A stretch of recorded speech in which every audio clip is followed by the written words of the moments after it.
the first class of Srimad Bhagavatam Saturday class. So we're going to begin the class by discussing Shastras, different points of how to understand Shastra and how Shastras are written. There's different angles of vision and different ways Shastras are translated. So to get some idea, we're basing our present, where's the Pani? Not now, but soon. We're basing our presentation on a handful of books by Satyanarayana Das Babaji Maharaj of Jiva Institute. We're taking quotations from Jiva Tattva, Pearls of Wisdom, and Bhakti Sundara 1 and 2.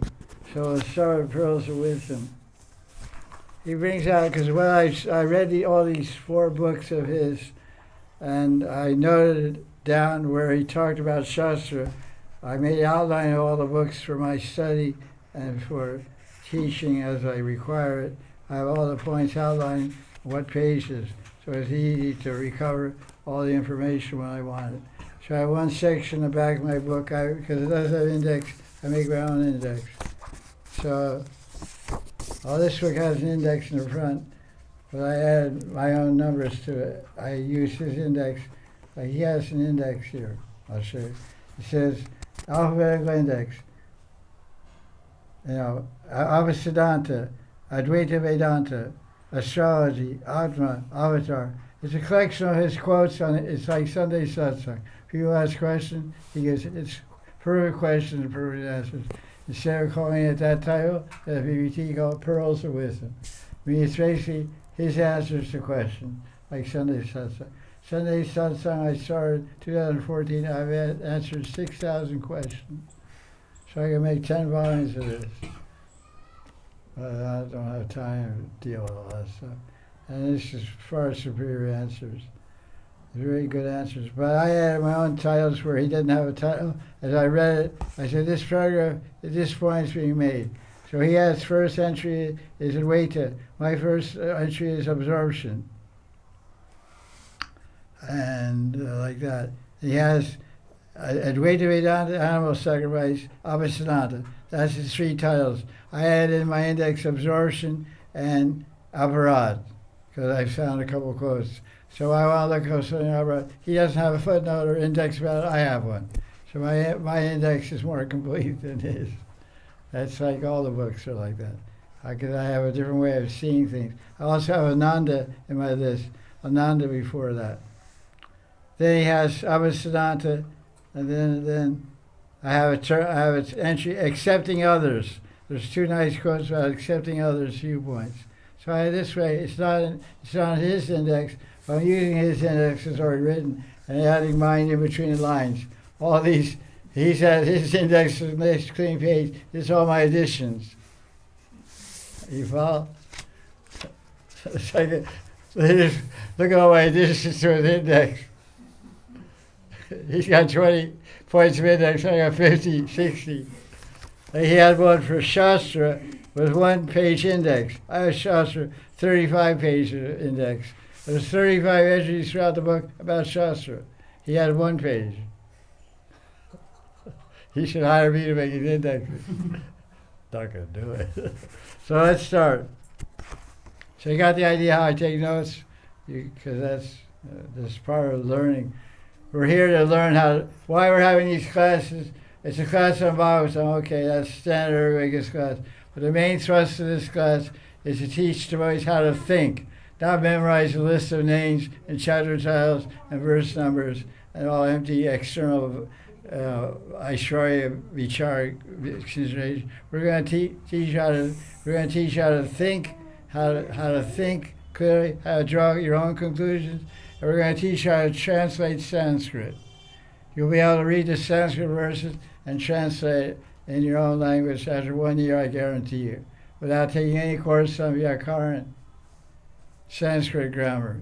I have a technique that's been revealed to me by my Gurudev and Saraswati, which I'm going to share with you. Pretty interesting, huh? I don't know anything about the subjects I'm going to teach, but I have a very powerful Shakti called Kripa working through me.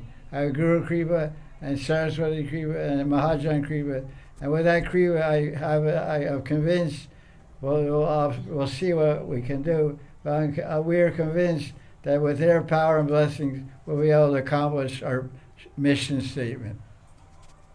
So you stay with me for 1 year, you'll be able to read the Sanskrit verse without looking at the word for word, without looking at the translation, and get a 90% idea what it means. Because I can do that myself. I've been studying for 50 years Sanskrit verses, so that's not too less either. But this is a culmination of 50 years of study of Bhagavatam, religiously and seriously every day. I come up with all these ideas. But first, we want to talk about Shastra. Because if we don't know anything about Shastra, we won't get much benefit from it. We'll get all misconceptions and wrong conclusions when we read. Because most of our reading and studying is done alone, which is not proper. You should sit every day with the Guru and go through one book at a time, verse by verse with the Guru, asking questions. That's what Satyanarayana does. He goes, I teach one book, that is 5 years. It takes him 3 years to teach one Sandarbha. That's the way to do it. He's a professor. He's very learned, great Vaishnava scholar. He's a famous scholar. He has degrees in Nyaya and grammar and Itihas and so many things. I don't have anywhere near that in 100 verse. But I have a keen desire to share my love and understanding of the Bhagavatam. So, we're as they say about COVID, we're in this together. It's not COVID, it's praying bhakti. So we're here to get praying bhakti, which is built on a strong foundation of tattva. The gopis already know the conclusion of tattva is to love and serve Krishna without deception, without envy. So you say, I also love Krishna, but okay, you're loving Krishna, I don't believe it, but just for the sake of accepting argument, I believe it, but you're not at all free from deception and aparadhs. And if you think you are, you're never going to get anywhere near prema. Because mostly you have, there's a term in psychology called the tendency towards self-delusion. I think I'm better. You ask her or anybody in the room, how big are you? Oh, I'm this big. You ask anybody who knows how to measure, you say you're that big actually, this big. Oh, what? Everyone thinks it's self-deception. They think they're bigger than they are. I think that everyone thinks. Don't say, not me. That's a proof you're thinking that you're bigger. Because you're thinking, not me means I'm not bigger as you think I'm bigger than that. So let's get on with page 12, the first one. They're very interesting statements. Let's try to find out what he's saying. Here's an example of misunderstanding. The Mahabharata talks about animal sacrifice. So some smarty pants gets the Mahabharata in Russian language or English. The Mahabharata, I read the Pandavas were eating meat. I read the Pandavas were eating meat. I read they did animal slaughter, slaughtering cows. So these Hindus they're saying no animal slaughter. They are ancient books of history, which they all accept as bona fide, say they slaughtered cows. So did they slaughter cows? Did the Pandavas eat meat? So you'll conclude, yes, I read it, but did you read it with a teacher? Did you read it with a guru? No, I didn't. Do you understand the meaning of Sanskrit words? Do you know that the word mamsa, or the word for meat, there's one meaning of the word meat, the other meaning is to touch. Sparsha, mamsa and sparsha. So it says meat, they sacrifice the animal. When you say touch the animal, they had the fire yoga, they touch the animal with a yoga, with kusha grass. They touched the animal and they offered it to a deva, Indra. But the Mahabharata, because the guy who translates the jerk, but he's not very, very learned, doesn't know the context, doesn't know the whole history, understanding of the individuals involved, what's involved. It's many things to translate. So he concludes, and 50 million people read his Hindi edition and English edition, the Pandavas ate meat and they did animal sacrifices. They didn't sacrifice any animals. At this point, it's brought out by a great scholar, great Gaudiya Vaishnava, Satyanarayana Das Babaji. So you know more than him? You can, because you read any book, you read Goswamis, you'll get all upside down, cracked idea. Oh, Manjris are all the time in the Kunja with Radhakrishna. Hardly ever there, every once in a while. So it's like this. So he says, he tells exactly all the points. It's in this Mahabharata 14 Parva, chapter, everything, horse sacrifice.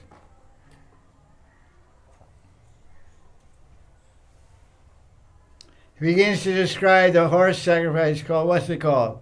Horse sacrifice. Ashwini Kumar. What are Ashwini Kumars? Ashwini Kumars. There are two doctors, heavenly planets with heads of horses. Ashwini means horse. There's an Ayurvedic medicine that gives you power, it gives you horsepower. It's called what? Ashwagandha. Ashwagandha. Why does it say ashwagandha? Why is it called ashwagandha? What does gandha mean? What does ashwa mean? Horse. So what does the medicine smell like? Horse. You understand? You don't understand. What does the medicine smell like? Horse.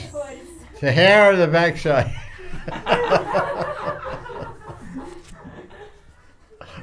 For that to investigate.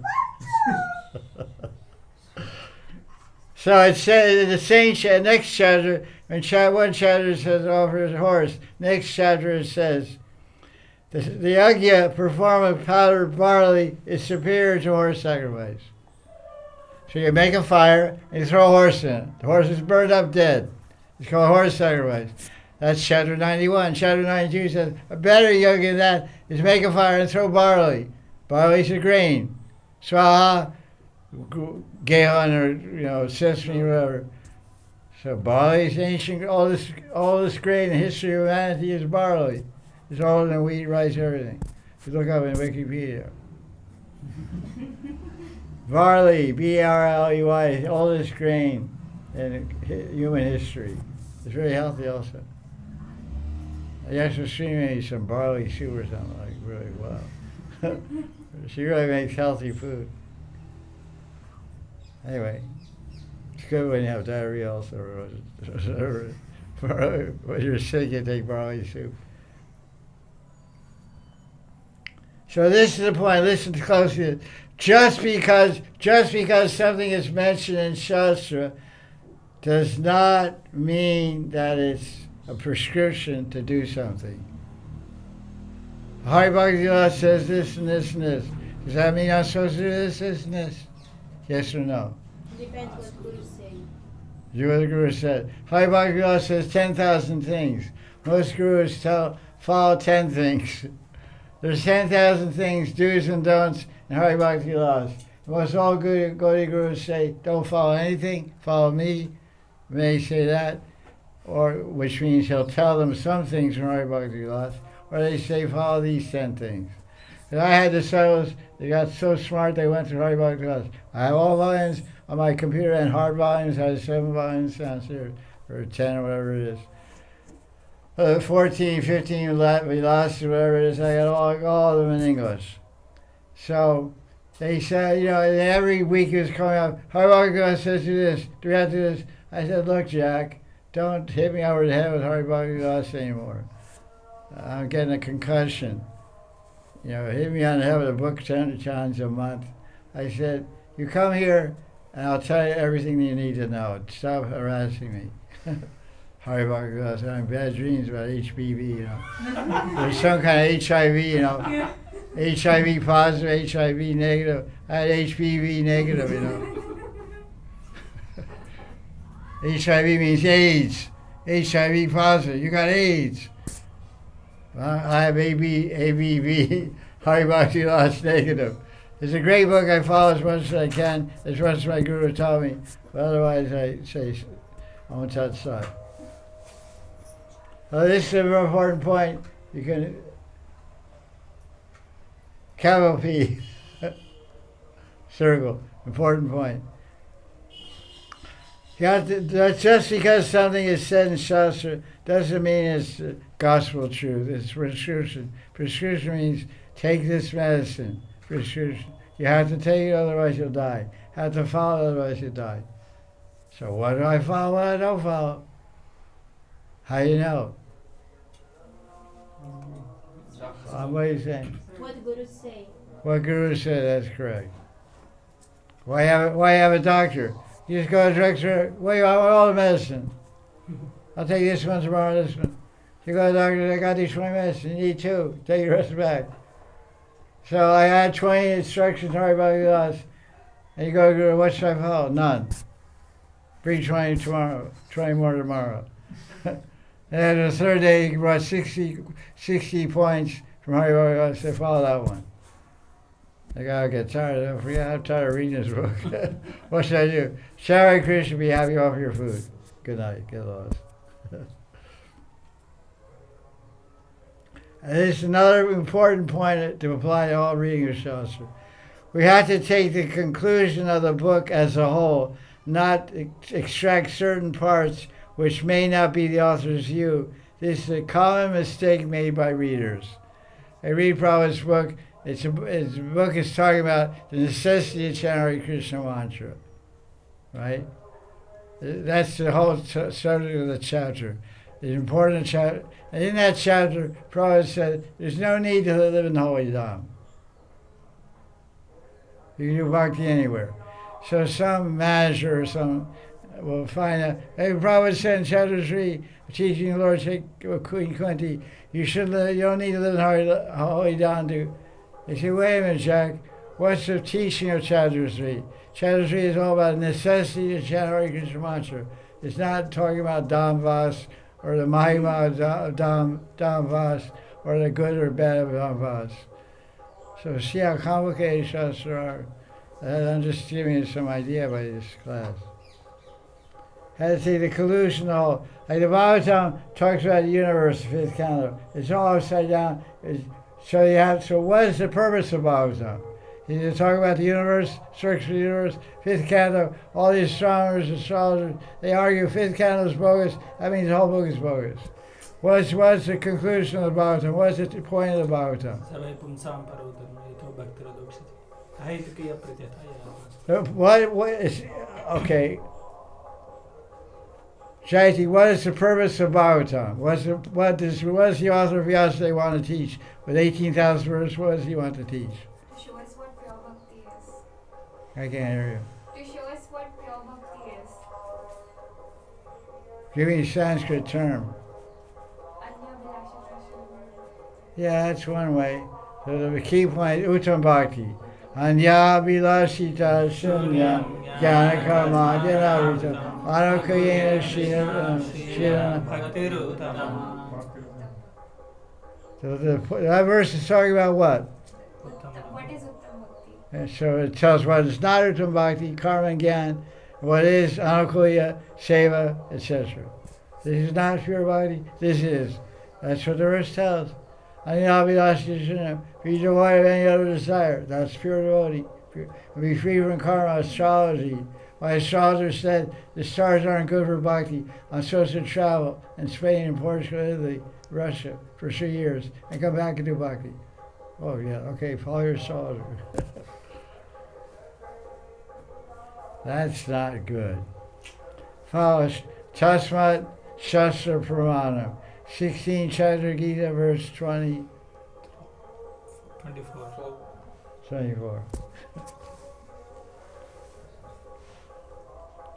This is a common mistake of you and me, Mr. Krishna Das and Miss Krishna Dasi. We extract some part and say this.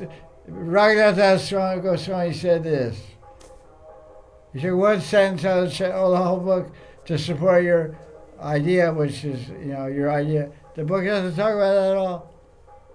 That's wrong. That's cheating. That's deception. You're using Das Goswami to propagate your philosophy. His whole book is about this point. You took out another point. That's the big thing in IGM. Prabhupada said once. He said most of the stuff he didn't even say, but he said once. And then spin a whole topic about it. It's not fair to Prabhupada, but you do it all the time.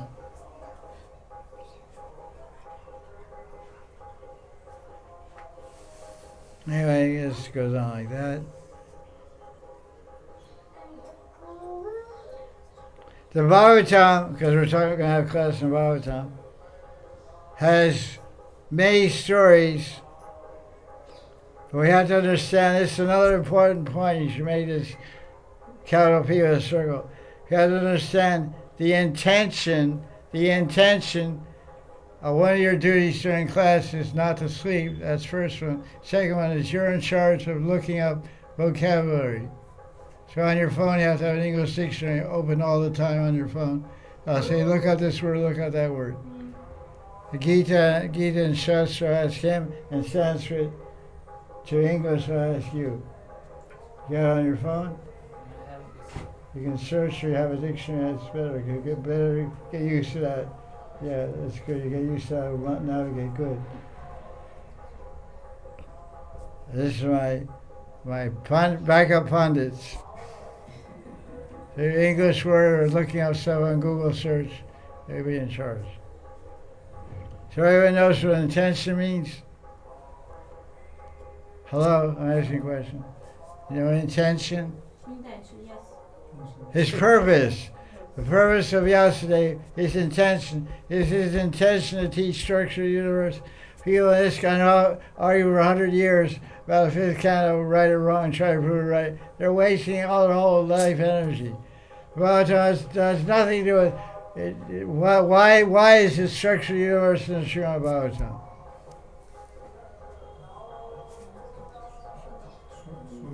To show different level of consciousness. Raise your hand first.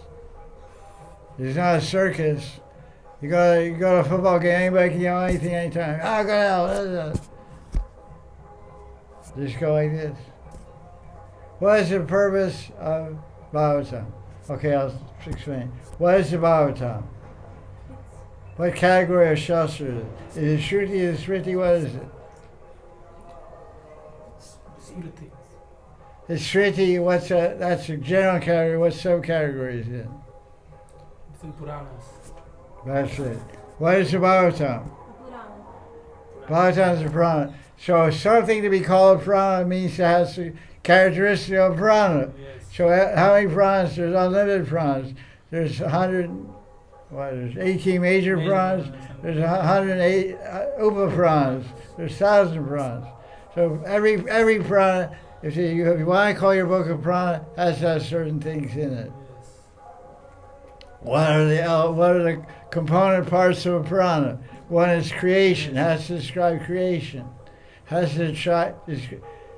What is creation or manifestation?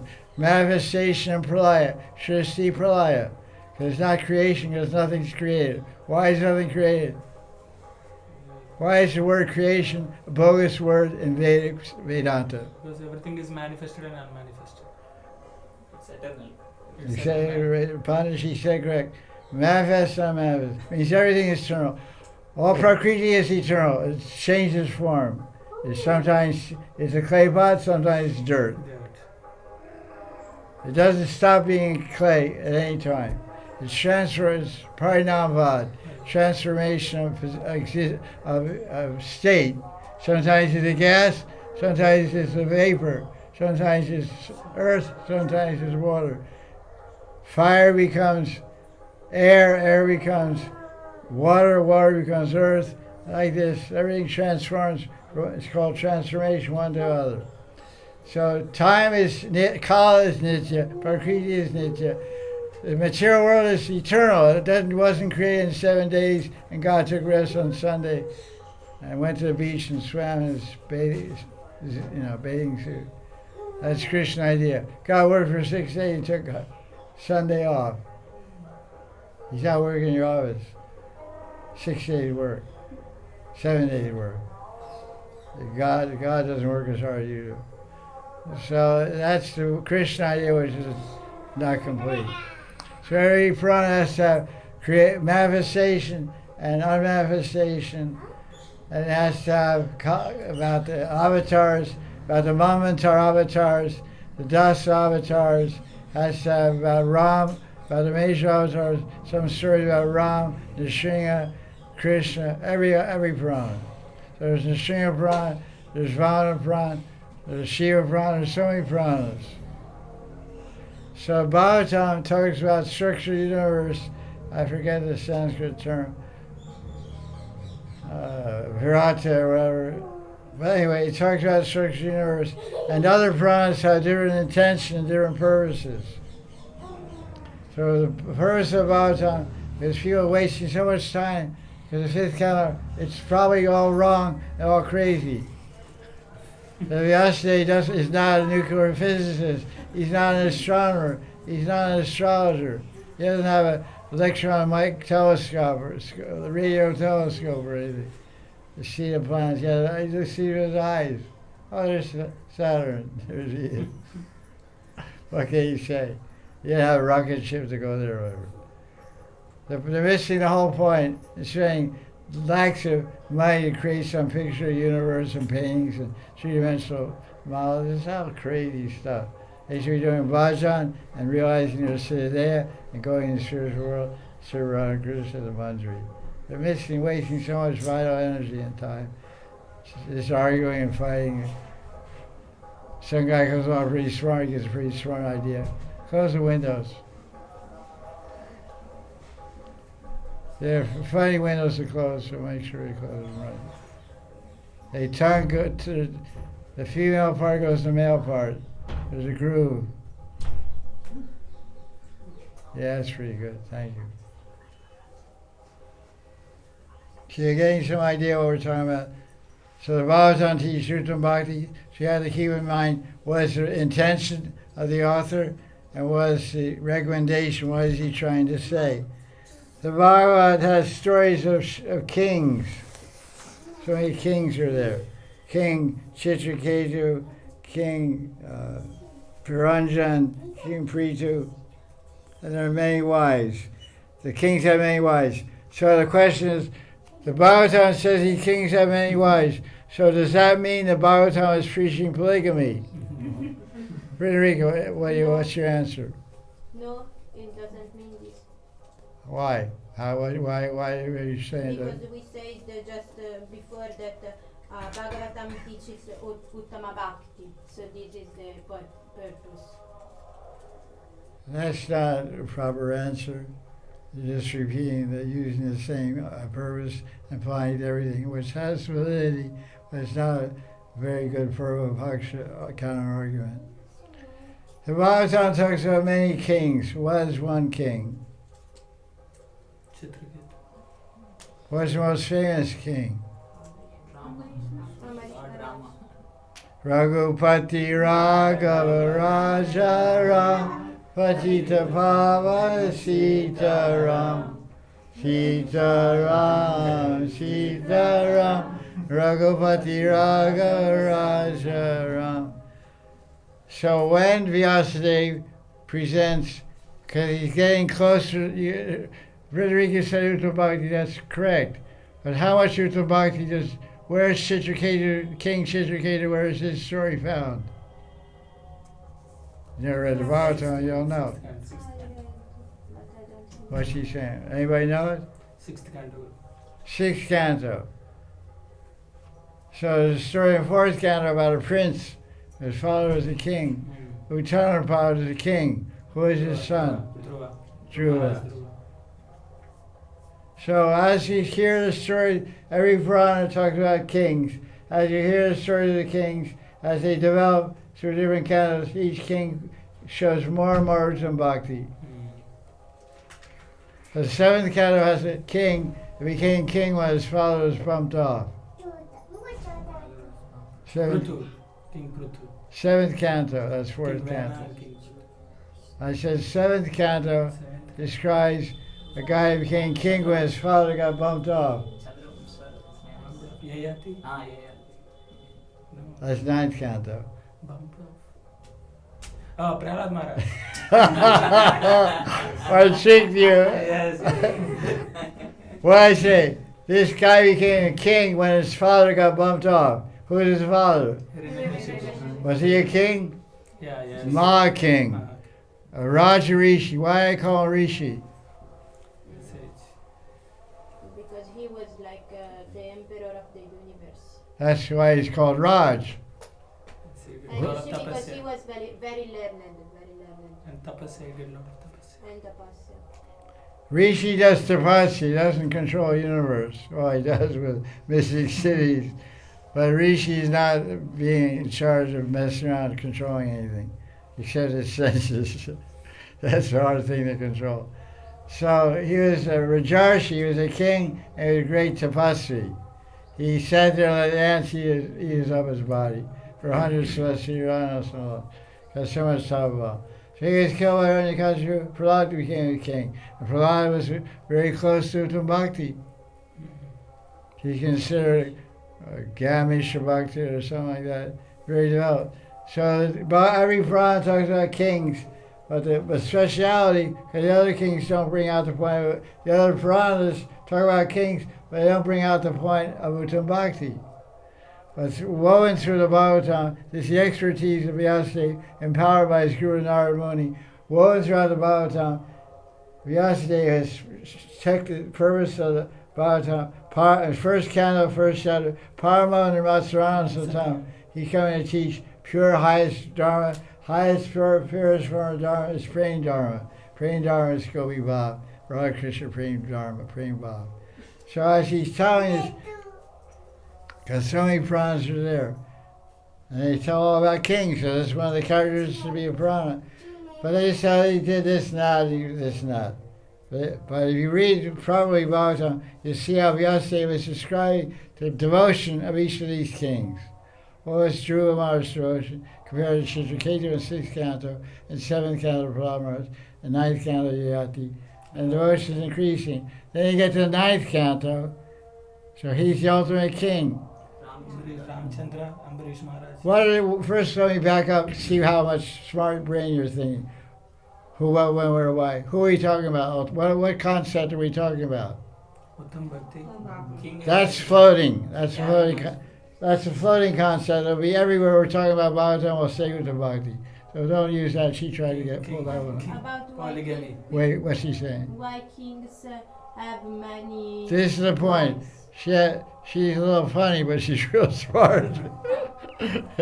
She got a very smart brain, and everybody appreciates that. Yeah, very good brain. She's actually a nice devotee. I like her more and more as time goes on. And you made all those sweets. I thought Sunny Bria made them. I was so confused. You didn't make them?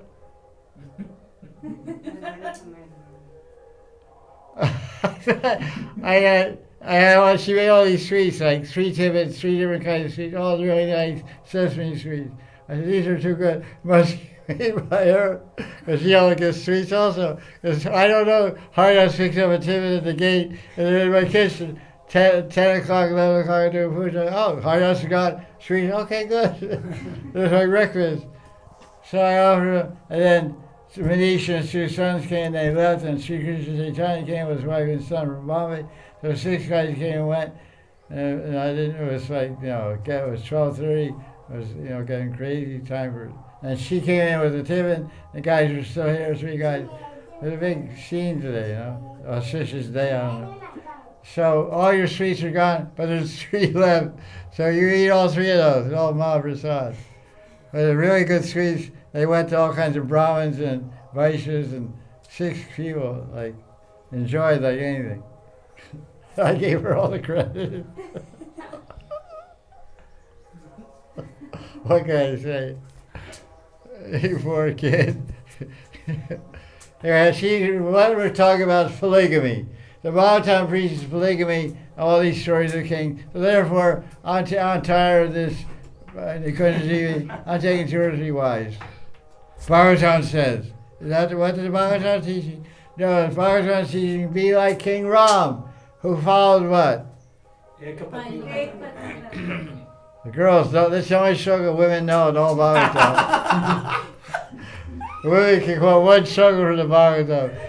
Husbands follow Ekpati brother. Remember that. Yeah, Bhagavatam also says, Shri Yamaitanani Grimei Sukami Tutsam. Goodbye. I'll follow the Bhagavatam. Says take sannyasa, 50 years old. Anyway, so that's a nice point, keep in mind. Okay, where's my notebook here? It's good. I think the whole class will read this stuff. Anyway, it's good foundation. Because we were always reading Shastras for so many years, we don't know what we're doing. So these are very good points to take over them. It gets me in the right direction, and I've added a lot of stuff also. There's a verse in the, what book is it in? It quotes 2 words here. This is another confusing point. From Bhavishyottara Purana, which is quoted in Bhagavad Gita. So you live in Vaikuntha, you can travel around your flower airplane and enjoy happiness for millions of years. When your punya karma exhausts, you'll come back to earth. So somebody say, what is this? It means you go to Vaikuntha and come back. It means you fall from Vaikuntha. Yeah, you fall from Vaikuntha. But not Vaikuntha in the spiritual world, Vaikuntha in the material world. And the Vaikuntha that you attain by punya karma is not the same Vaikuntha you attain by bhakti. Because in bhakti, there's a type of mukti, which is nitya. The mukti of bhakti bhajan is nitya. It comes in 5 forms. One is slokya mukti, sharsi mukti, samibhya mukti, and sarubhya mukti. Sayujya. No, that's not for bhaktas. Not for There's 4 types of mukti for Vaishnavas, 5th one for Advaitins, Sayujya. I'm talking about Vaikuntha mukti. And so this Vaikuntha mukti, and Bhakti Bhajan takes you to the spiritual world beyond the coverings of the material universe.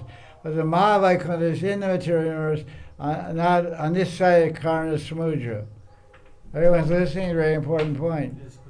You're all confused, going cracked. You don't listen probably. There's 2 Vaikunthas. One's eternal situated in an eternal spiritual sphere. Paravyom, atmosphere. One is situated in the Maya Jagat. It's called Mahavaikuntha, everywhere in Shastra. You don't know, you just haven't read very clearly. It's in Bhagavatam also. So this Bhavishyottara Purana, another Purana, talks about all planetary systems, all Manvataris, all Brahmas, all that same, every Purana. It says you go to the Vaikuntha material world, say your millions here, they come back. So why do the Puranas talk about this stuff? There's many verses in Puranas that are presented to attract people to engage in bhakti. You do this, you do some bhakti bhajan, some punya, good deeds, you go to Vaikuntha and enjoy. Oh yeah, I want to go back to God and enjoy. Because there's different types of statements in Shastra which give Siddhanta, and some are used to inspire people to follow Siddhanta. So some of the statements of Shastra are giving Siddhanta, the absolute perfect truth, and some are just inspiring you to follow Siddhanta. You see how complicated Shastra are.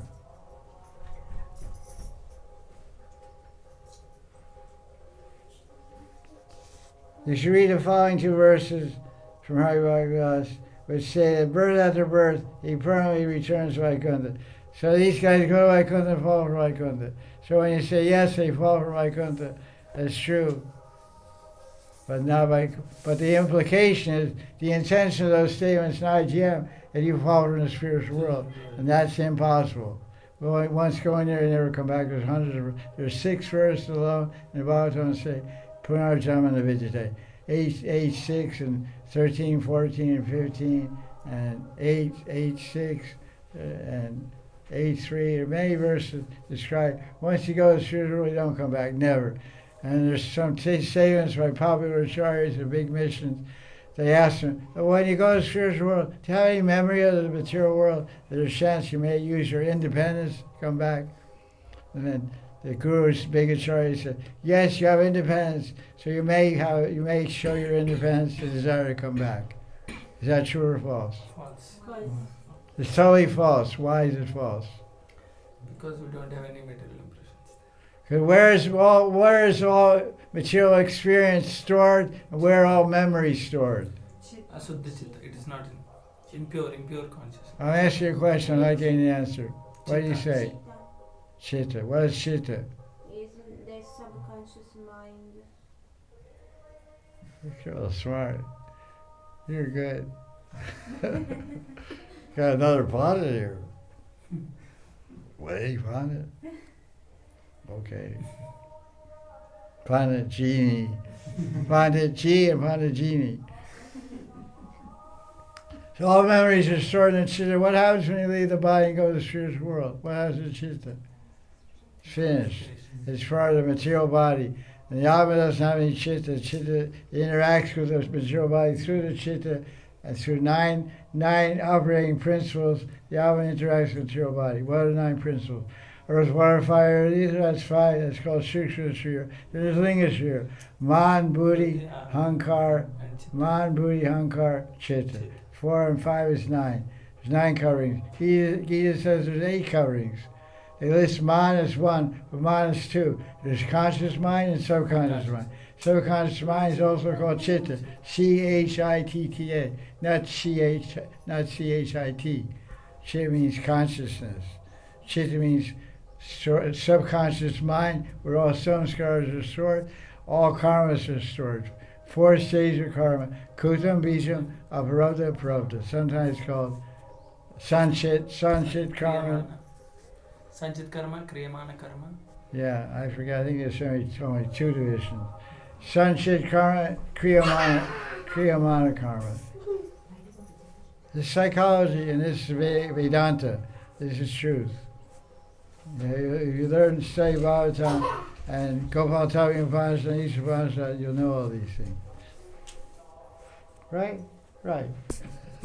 These guys know. Jai Jai Shri Ram.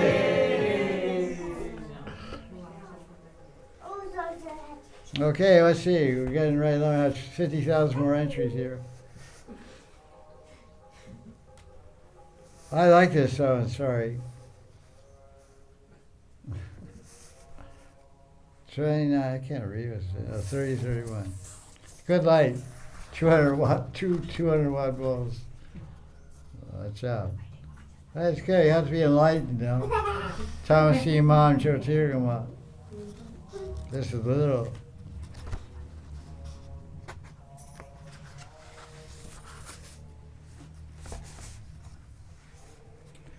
Hey, go in the Hey Gopal Kesha Mahanidhi.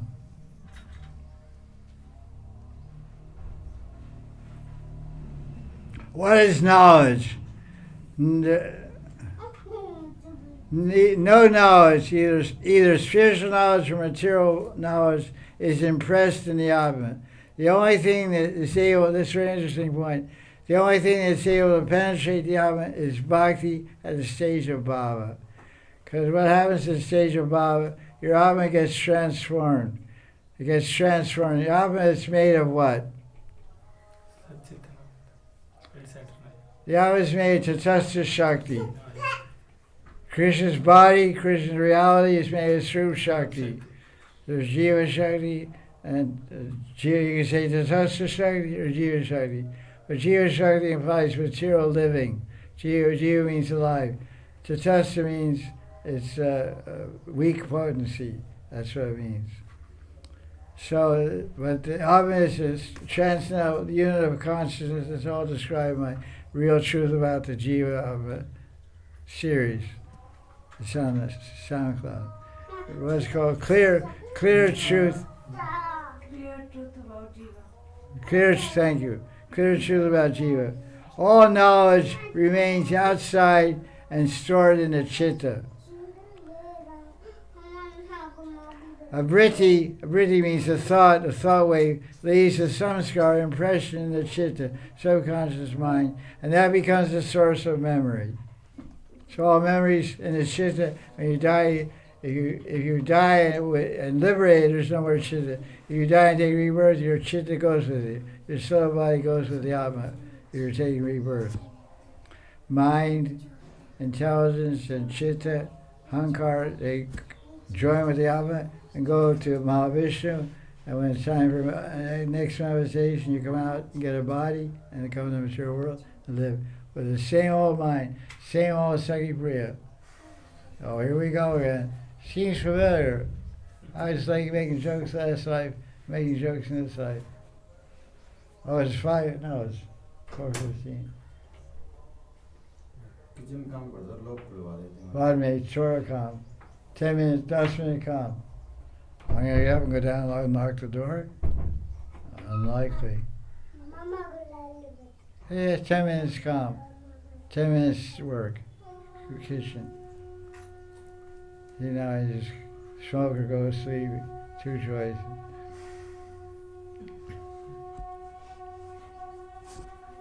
Alright, that's not the point. I don't know why I said that, but that was the next page, which wasn't how I know. Okay, can some water. That's good.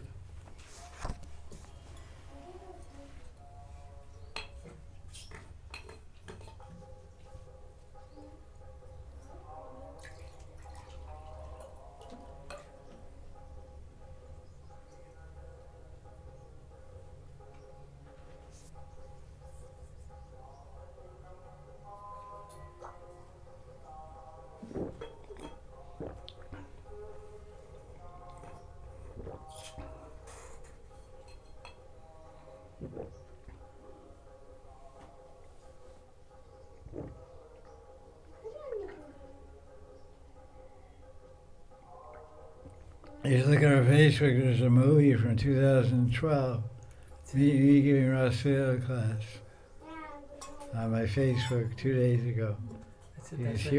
Wow, Radhaji. Huh? You sent a message, wow, Radhaji and Mahanidhi is discovered hidden in a hyperspace for 12 years. I don't know, sometimes I send a message to the wrong person. But about that class, is that? I taught Rasila, I started in 2012, was on Sadhana TV. 150 million people were seeing it every day. 2-hour class, 1 in the morning, 1 in the evening, for 1 month. And so we got the CDs of all the classes, and some guy said convert to MP3 because high density movie film. So I gave it to somebody, I don't remember who, and I never got them back. So all the classes were lost. 60 hours of kata. For the first 7 days, I just described who is Krishna. And after 30 days, I covered 12 verses of chapter 29. 60 hours. 12 verses. I had so many notebooks, I was just going. I was surprised how fast I talked and how clearly. I look pretty cool too. Big 4 months beard, 3 months. It was for Adik Mas, real thin.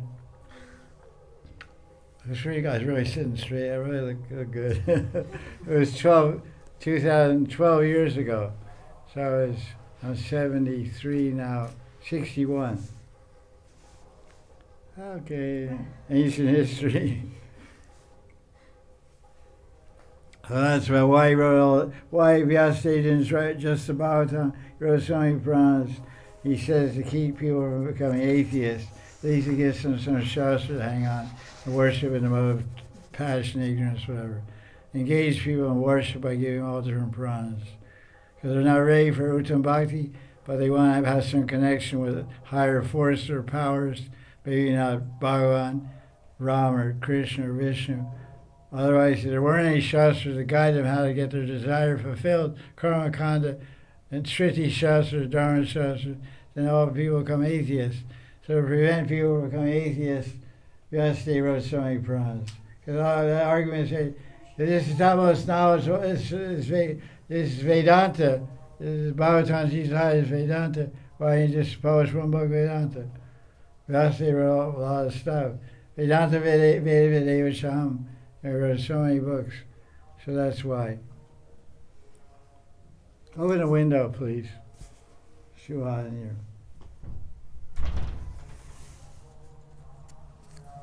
But these guys aren't singing, it's not so loud. It's like, Bangri Hari Darshan. Oh, wow, oh, wow.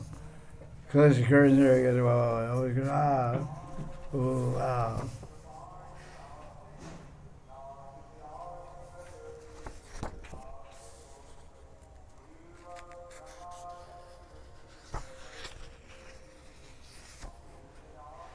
There's always Kata.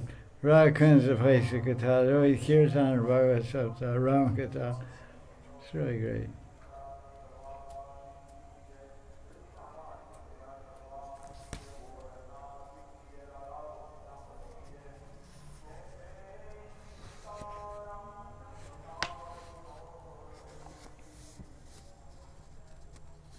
Please understand that Shastra has to be interpreted according to context. If you take verses out of context, then try to understand them, you'll end up in confusion. In other words, context means the chapter has 50 verses. You take one verse out and try to build a whole palace in one verse. You have to consider the whole chapter. What is he trying to say? Taking out context, you take one verse which supports your argument. It says, Bhagavatam chapter 3 says, people do that all the time. It's called deception and cheating. It's called Arta Kakati, Arta Kukata Nyaya, half a hen, half a chicken philosophy. You take the eggs out the backside, we don't put any food on the front side. That's the half-baked philosophy.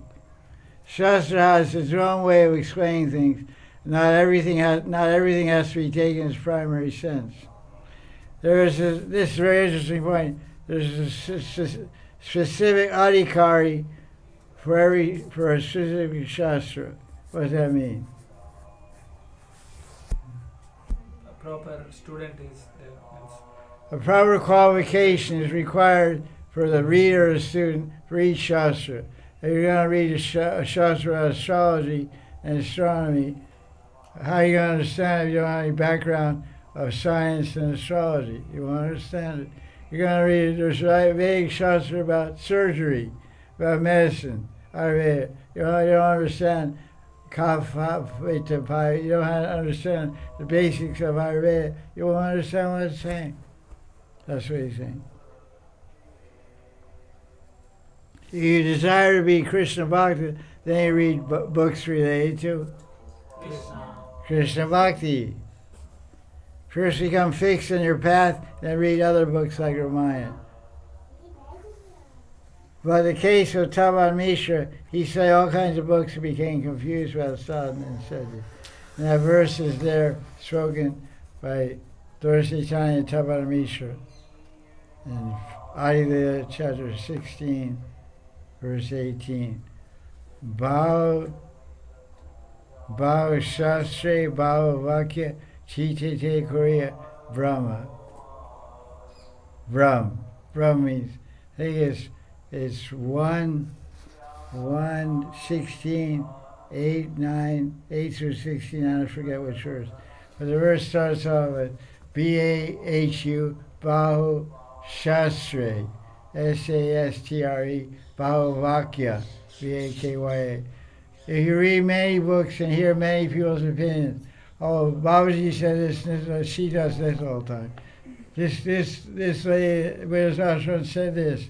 This other lady said this. Maharaj, what do I do? I said, don't listen to all these jerks. You don't just leave me, let your jerks be your guru.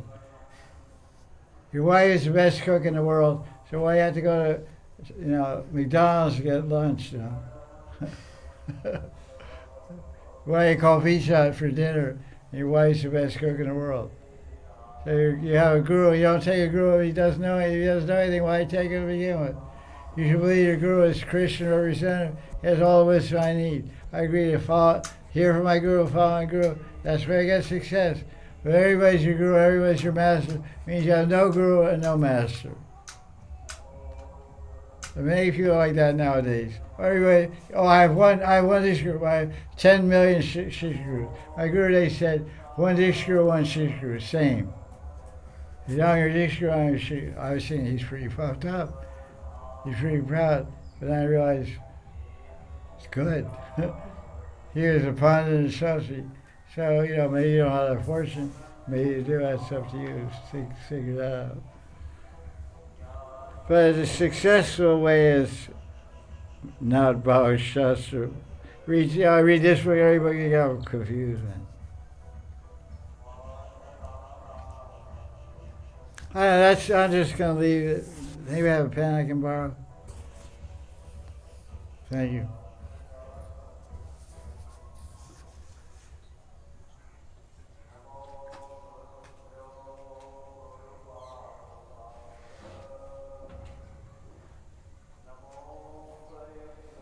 I'm going to leave it there and start with the other class. Where's those sheets?